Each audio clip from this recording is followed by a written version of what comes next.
Hey guys, it's QuickyBaby and welcome back to World of Tanks, and I've got something really exciting for you here today. We're taking a look at an upcoming brand new Tier 8 French premium heavy tank, the AMX M4 49 Liberté. Do you like French heavy tanks but have always wondered why you have absolutely no armor playing vehicles like the FCM 50T? The Liberté has some of the best frontal armor on any Tier 8 tank in the game. Combine this with 100mm main armament, with 232mm of penetration on its standard rounds, and you never really have to fire APCR. Or maybe you just want to be so darn French that you might as well be eating croissants and drinking fine wine in the streets of Paris. Then simply look no further than the AMX Liberté. So if that sounds like your cup of tea, stick around. I've got some Ace Tanker gameplay coming right up after I run down the full statistics of this upcoming premium heavy tank. So let's compare the AMX Liberté to the FCM 50T, also a Tier 8 premium French heavy tank, and the Tier 8 German non-premium heavy tank, the Tiger II, which, believe it or not, is quite similar to the Liberté. So immediately there's one very important thing to highlight about the Liberté, and that is that it's not exactly new to World of Tanks. The vehicle has been out on the Russian server for the last 3 weeks, although with the non-patriotic skin variant of the tank. And already Wargaming have accepted that it wasn't quite powerful enough, and 3 weeks after its release they are already giving the tank a buff, which will increase its income by 10%, its hit points by 150, also 10 meters onto the view range of the tank, and also 10mm on the upper hull of the armor and 25mm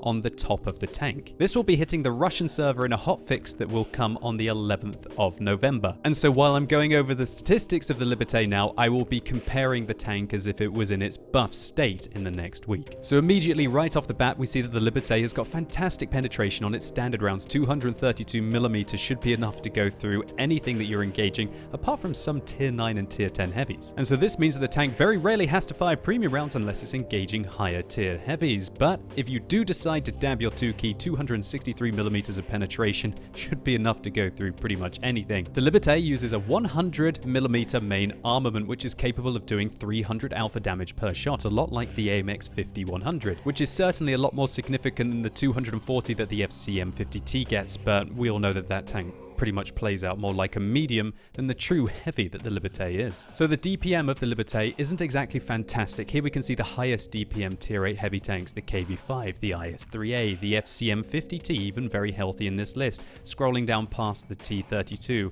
scrolling down past the Tiger II, further down past the 112, the Carnarvon, the IS-3, and there we see the Liberté propping up, frankly, the bottom of the list, only above tanks such as the Lerva and the T-34, which have really tragic DPM. And so don't be expecting to kill anything quickly in the Liberté, but then again you are going to be very reliable even with standard ammunition with that high penetration. The ammo capacity on the tank is also excellent. It carries 60 rounds of ammunition, which is pretty much enough to kill the entirety of the enemy team. Unfortunately, it's not good news when we take a look at the aim time of this tank. 2.9 seconds is way worse than the FCM 50T and the Tiger II. And when we look at the dispersion values, 0.22 while moving and 0.16 while turning the turret, that is worse than the FCM 50T, way worse than the Tiger II, especially when turning the turret. The accuracy, however, is the same as the FCM 50T, but that doesn't compare to, I think, the most accurate heavy tank in the game, the Tiger II. But still, 0.36 is not bad by a long shot, and you will definitely outsnipe other heavy tanks such as the IS-3, especially at long ranges. But now on to one of the best things about the Liberté, and that is the depression. 10 degrees of gun depression, way better than the FCM 50T and Tiger II, and in fact that is best in class for Tier 8 heavy tank, along with tanks such as the Carnarvon, the T-32. It allows you to work ridge lines like a total boss, and also be able to avoid those very annoying close quarters combat situations where you can't quite aim down onto your opponent's hull armor. That's never going to be a problem in the Liberté. The tank as well is not tragically slow, although pretty much every heavy tank in the game is slow compared to the FCM 50T, and that's why the Tiger II is there for this comparison.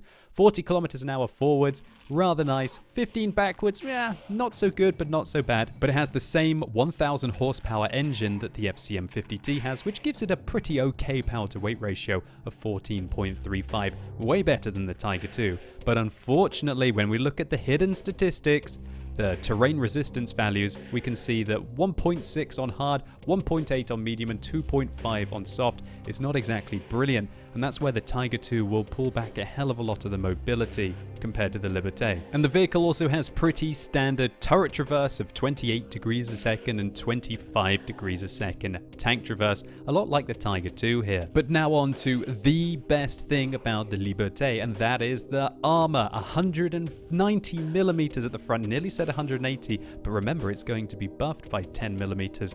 55 at the side, not so great, and 40 at the rear. That's a little bit disappointing when we compare that to, for example, the German sidearm or even the FCM 50T sidearm. But 250 on the front of the turret, 120 on the side of the turret, and 60 at the rear of the turret. This thing is truly a heavy tank. But let's take a look at it in some more detail when we take a look at the live model. So the whole of the front of the tank will be 190 millimeters on the upper plate in about a week with the patch, while the lower plate is still a very healthy 120 millimeters of armor, and it's very well angled as well. And the cheeks of this vehicle are 150, and they're very well angled when you're not angling the tank at all. Now looking at the turret, the whole of the front of this ring is 250, giving you very thick amounts of penetration, and pretty much the whole of the front of the turret is about 270, 260 here, ranging up to 300 millimeters of protection. If you don't angle this tank at all and your opponents are shooting you in the front of the hull, they're going to have to get through 240 millimeters of all-round armor, even 245 millimeters of armor.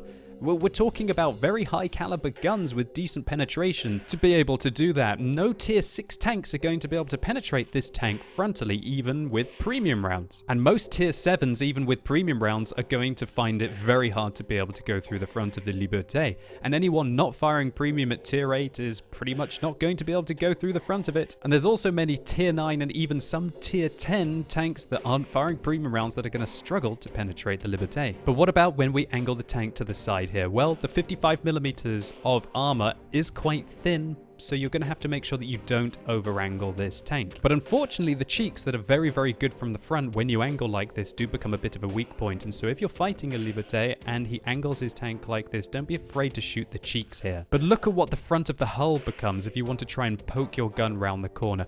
We're talking about 240, 250 millimeters of protection, and the lower plate is at 270, while still having excellent turret armor. This thing truly is a beast. And while currently the top of the tank is absolutely garbage at 20 millimeters, it's going to be buffed up to 45 millimeters in a week. But of course, this tank had to have a weakness, didn't it? And yet it's staring you right in the face up here. A cupola that is visible all the way around the tank that has 60 millimeters of protection and is a big shoot me here target for the tank. And so that means that you probably don't want to be sitting still for too long in this vehicle, which is a bit of a pain considering the 2.9 seconds aim time and the pretty horrific gun dispersion values. But hey, at least if you come round the opposite corner this way, you should be able to only expose the frontal hull of your tank, and maybe, just maybe, you can use the wall to be able to hide most of your weak points. So the hit points of this tank will be 1,500, which is the same as the FCM 50T, but not quite as good as the Tiger II at 1,600. And the view range currently is a very disappointing 360,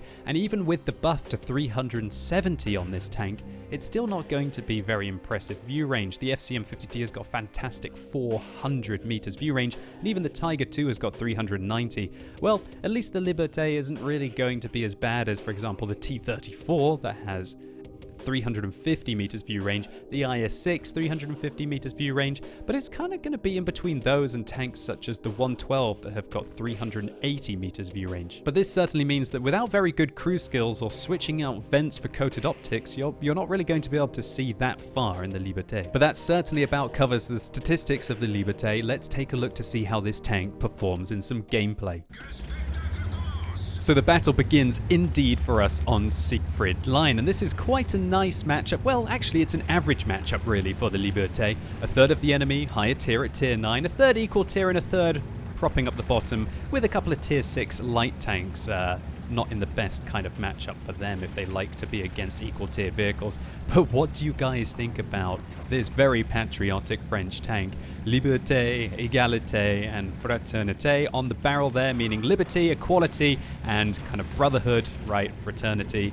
And also we have on the other side of the tank, Le Coq Gaulois, aka the Gallic Rooster, an unofficial symbol of France on the other side there.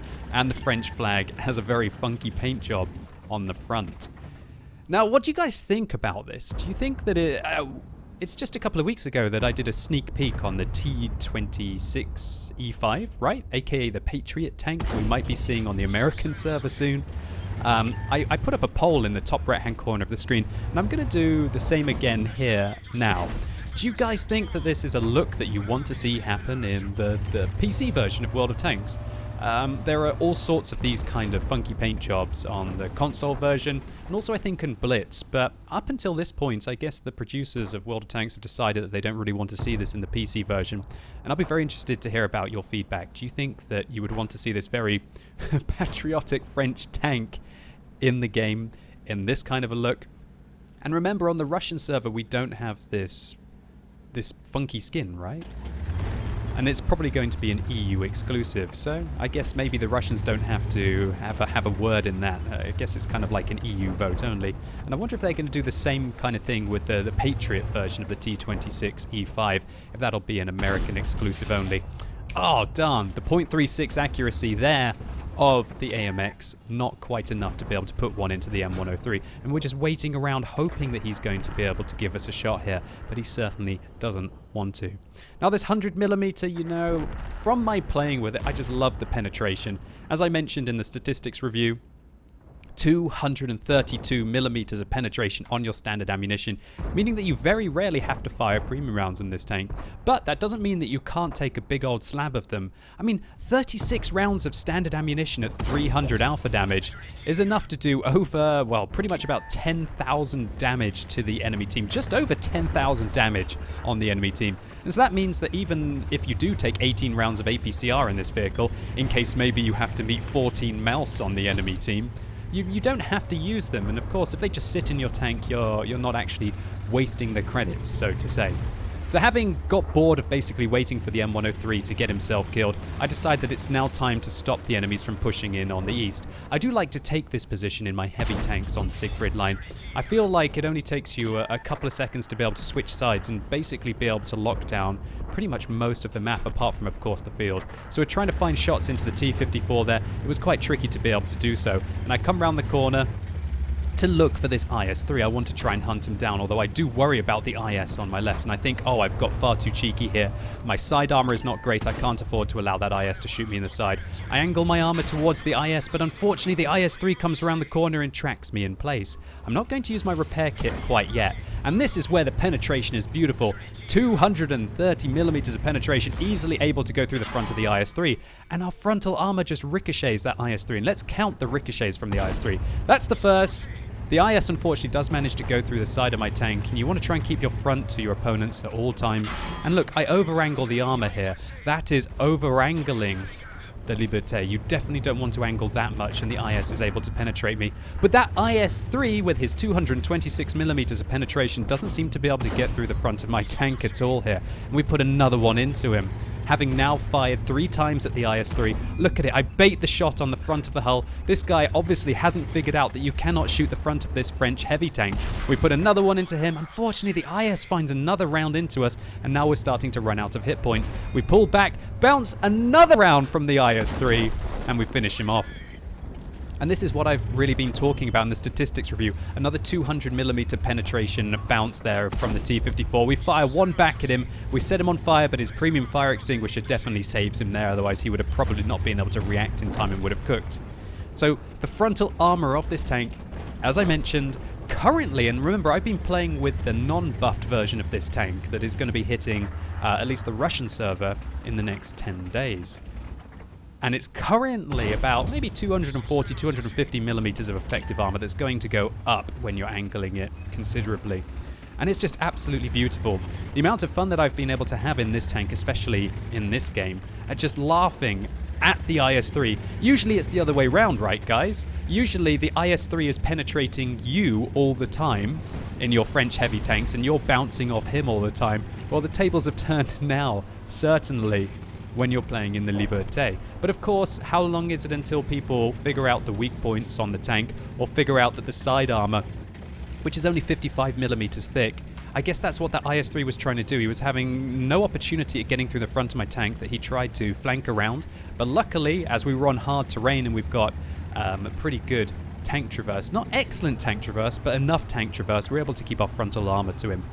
Now the 2.9 seconds aim time here, definitely not playing out well for us, but we take a swing anyway. Fortunately it's a hit, putting one into the T-37. Now I've got 170 hit points here. I should be able to take 2 hits from him, but he is never going through the front of my tank. As long as I keep my frontal armor towards him, he is never going to be able to penetrate me.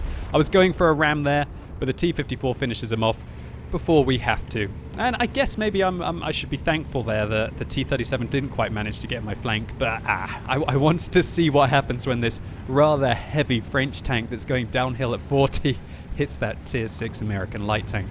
So all in all, a fantastic round so far for this vehicle. I was well chuffed with this. Just the feeling of that frontal armor. You just feel like a true heavy.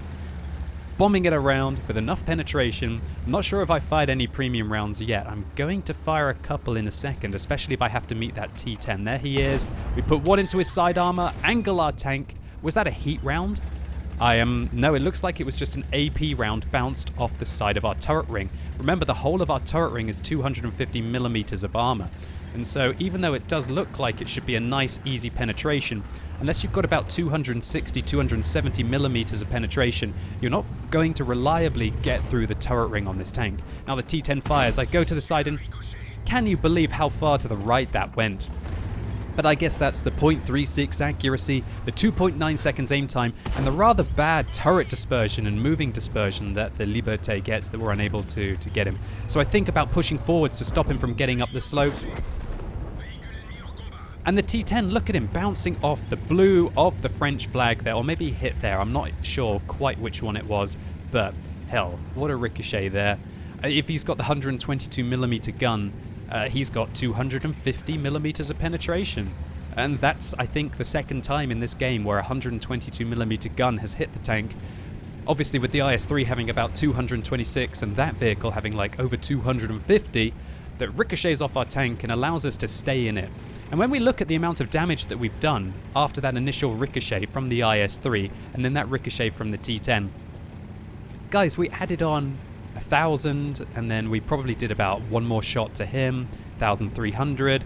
We have done probably about 2,500 of the 4,600 damage that we've done after we've been on 170 hit points. And that really has been the highlight of this tank for me, is that I haven't played a heavy tank in a while that truly feels like it's got that scary frontal armor, at least at tier 8. Now, this is usually the kind of armor that you have at, oh, where did that wild super Pershing come from? Oh, get out the way, I want to go and feast on this leopard at the end of the game. Of course, you can have this feeling, for me, at tier 9, playing a tank like the 75, you can have a feeling of this kind of tank playing the VK4502, or maybe playing in the Mouse, or possibly playing in the E100 if things are going well for you. But to have this kind of effective armor on a tier 8 tank that is also a premium tank just feels absolutely awesome. And it has been one of the most enjoyable tier 8 premium heavy tanks that I've played that isn't really the FCM 50T that has a hell of a lot of mobility and a lot of other things going for it amidst preferential matchmaking. So what a monster result here in the 4th ever game that I played in the Liberté. We get a high caliber medal, we also get a steel wall, 131,000 credits income and 2,400 experience there. 5,000 damage done, 2 kills, 1,465 base experience points, and we blocked 3,565 damage with our armor, taking 17 hits in this game, and only 4 of them managed to penetrate our tank. And remember, in 10 days time you're going to have even more frontal armor, as well as that extra 150 hit points that would have made a real big difference to me in this replay. So let's take a look at the profitability of the Liberté and take into account that I think I resupplied a few of the premium rounds in this tank, so maybe it was only 100,000 profit rather than the 116,000 that we got. But furthermore, we also need to consider that this tank will have its profitability buffed by 10% in the future, which would have added on an extra 13,000 profit into this tank. It just certainly is those 232mm penetration standard rounds that will certainly make this one of the more reliable credit income earners. A lot like a T-34, you just won't really need to dab that 2 key. And so all in all, I actually really enjoyed playing the Liberté. It's got enough mobility to not feel painful, it's got fantastic frontal armor that is only going to get better, and enough penetration to not dig into your profits, which is probably why you're playing a premium tank in the first place. The vehicle's price is 11,700 gold, which is quite a lot, but that is in line with the FCM 50T, which I think it costs 11,900 gold.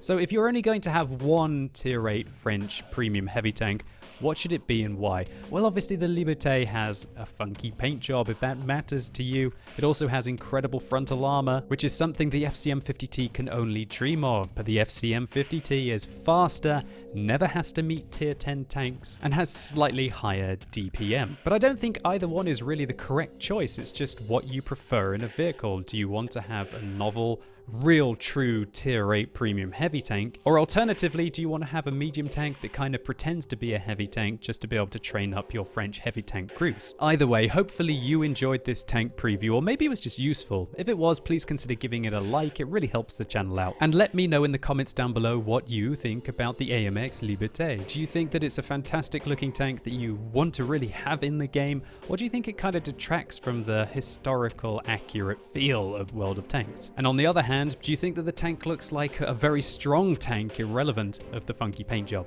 And as always, thank you so much for watching. You've been epic, and hopefully I'll see you soon.